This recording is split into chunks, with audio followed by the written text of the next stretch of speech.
The Terrible Old Man by H.P. Lovecraft. It was the design of Angelo Ricci and Joe Zanuck and Manuel Silva to call on the terrible old man. This old man dwells all alone in a very ancient house on Water Street near the sea, and is reputed to be both exceedingly rich and exceedingly feeble, which forms a situation very attractive to men of the profession of Messrs. Ricci, Zanuck, and Silva, for that profession was nothing less dignified than robbery. The inhabitants of Kingsport say and think many things about the terrible old man which generally keep him safe from the attention of gentlemen like Mr. Ricci and his colleagues, despite the almost certain fact that he hides a fortune of indefinite magnitude somewhere about his musty and venerable abode. He is, in truth, a very strange person, believed to have been a captain of East India clipper ships in his day, so old that no one can remember when he was young, and so taciturn that few know his real name. Among the gnarled trees in the front yard of his aged and neglected place, he maintains a strange collection of large stones, oddly grouped and painted so that they resemble the idols in some obscure Eastern temple. This collection frightens away most of the small boys who love to taunt the terrible old man about his long white hair and beard, or to break the small-paned windows of his dwelling with wicked missiles, but there are other things which frighten the older and more curious folk who sometimes steal up to the house to peer in through the dusty panes. These folks say that on a table in a bare room on the ground floor are many peculiar bottles, in each a small piece of lead suspended pendulum-wise from a string. And they say that the terrible old man talks to these bottles, addressing them by such names as Jack, Scarface, Long Tom, Spanish Joe, Peters, and Mate Ellis, and that whenever he speaks to a bottle the little lead pendulum within makes certain definite vibrations as if in answer. Those who have watched the tall, lean, terrible old man in these peculiar conversations do not watch him again. But Angelo Ricci and Joe Zanuck and Manuel Silva were not of Kingsport blood. They were of that new and heterogeneous alien stock which lies outside the charmed circle of New England life and traditions. And they saw in the terrible old man merely a tottering, almost helpless graybeard, who could not walk without the aid of his knotted cane, and whose thin, weak hands shook pitifully.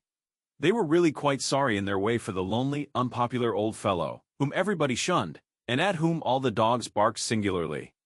But business is business, and to a robber whose soul is in his profession, there is a lure and a challenge about a very old and very feeble man who has no account at the bank, and who pays for his few necessities at the village store with Spanish gold and silver minted 2 centuries ago. Messrs. Ricci, Zanuck, and Silva selected the night of April 11th for their call. Mr. Ricci and Mr. Silva were to interview the poor old gentleman, whilst Mr. Zanuck waited for them and their presumable metallic burden with a covered motor-car in Ship Street, by the gate in the tall rear wall of their host's grounds. Desire to avoid needless explanations in case of unexpected police intrusions prompted these plans for a quiet and unostentatious departure. As prearranged, the 3 adventurers started out separately in order to prevent any evil-minded suspicions afterward. Messrs. Ricci and Silva met in Water Street by the old man's front gate, and although they did not like the way the moon shone down upon the painted stones through the budding branches of the gnarled trees, they had more important things to think about than mere idle superstition. They feared it might be unpleasant work making the terrible old man loquacious concerning his hoarded gold and silver, for aged sea captains are notably stubborn and perverse. Still, he was very old and very feeble, and there were 2 visitors. Messrs. Ricci and Silva were experienced in the art of making unwilling persons voluble, and the screams of a weak and exceptionally venerable man can be easily muffled.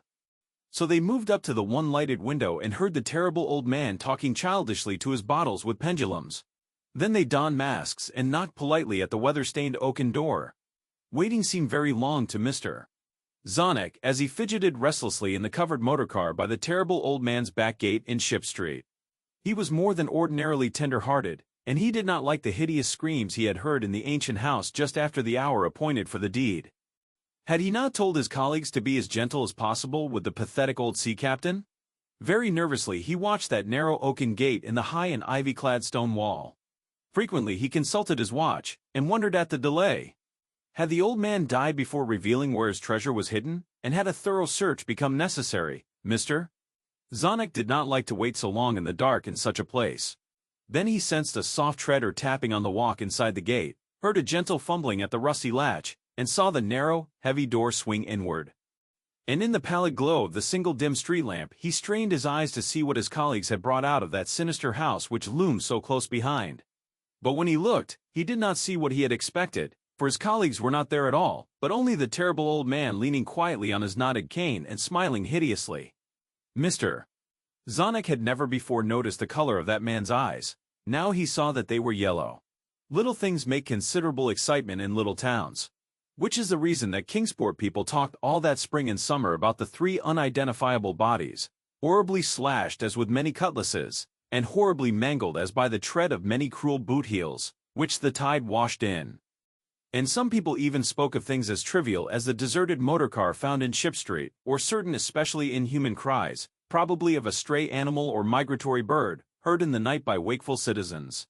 But in this idle village gossip, the terrible old man took no interest at all.